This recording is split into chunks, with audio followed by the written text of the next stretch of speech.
1,24,000 انبیاء کرام میں سے سب سے پہلے نبی، سب سے پہلے انسان حضرت آدم علیہ السلام ہیں، جن کو اللہ نے بنا ماں باپ کے پیدا کیا تھا۔ جب اللہ نے حضرت آدم علیہ السلام کو پیدا کرنا چاہا تو اللہ نے حضرت جبرائیل علیہ السلام کو حکم دیا کہ زمین سے ایک مٹھی مٹی اٹھا کر لاؤ۔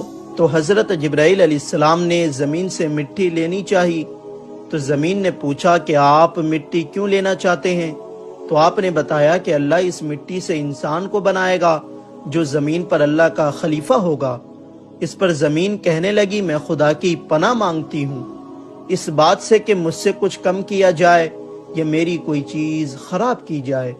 تو حضرت جبرائیل علیہ السلام بنا مٹی لیے واپس چلے آئے اور اللہ سے عرض کی اے میرے رب، زمین نے تیری پناہ مانگی تو میں تیرے نام اور تیری عزت کا ادب رکھتے ہوئے واپس آ گیا اور اسے پناہ دے دی۔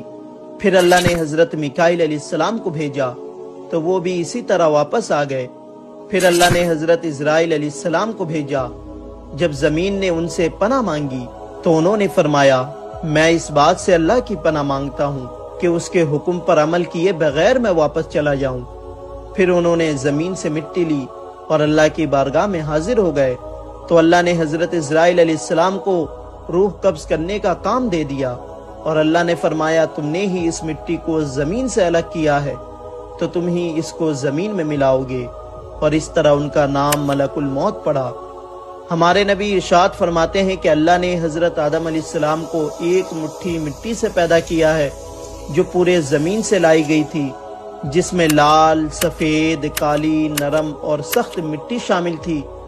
بعض مفسرین نے کہا ہے کہ حضرت آدم علیہ السلام کی مٹی میں 60 قسم کے رنگ شامل تھے، وہ تمام رنگ آپ کی اولاد میں پائی جاتی ہے۔ جب زمین سے مٹی آ گئی تو مٹی کا گارا بنایا گیا، پھر اس پر کئی سال بارش برسائے گئے، پھر اسے ہواؤں کے ذریعے خشک کیا گیا تو بجنے والی مٹی کی طرح ہو گئی جیسے ٹھیکری۔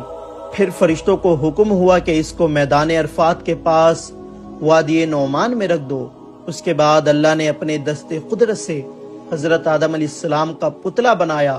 جب حضرت آدم علیہ السلام کا وجود بن گیا تو فرشتوں نے پہلے کبھی ایسی خوبصورت شکل و صورت نہیں دیکھی تھی۔ وہ حضرت آدم علیہ السلام کا چہرہ دیکھ کر بڑے حیران ہوئے۔